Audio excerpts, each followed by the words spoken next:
je lui dis, les gars, mais cherchez pas. Il faut le prendre lui, en fait. Dernière saison à Cuneo, du coup 2011-2012, tu fais venir Erwin. Ouais.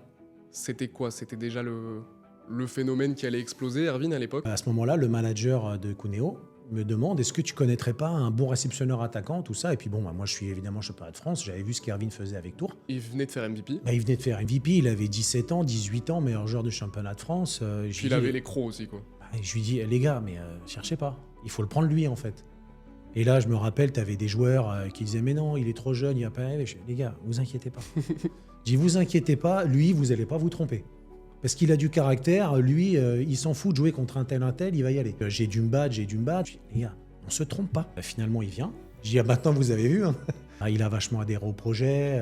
Il a été courageux de venir déjà à 18 ans. J'ai vraiment été content pour lui, tu vois, qu'il puisse venir en Italie, en plus dans un club qui était déjà assez familial. Mais bon, après, moi, j'ai vite compris que c'est un gamin, il faut le laisser, quoi. Vas-y, lâche-toi, fais ce que t'as à faire. À un moment donné, si tu dois te prendre la tête, vas-y, t'inquiète, je suis là. Enfin bon, j'étais plus un peu le grand frère, tu vois, celui qui était là pour l'aider au cas où ça merde, que ce soit en dehors du sport, tout ça. Tu m'appelles, il y a un truc, t'arrives pas à comprendre, viens, je t'aide, tu viens à la maison, enfin un truc comme ça, tu vois.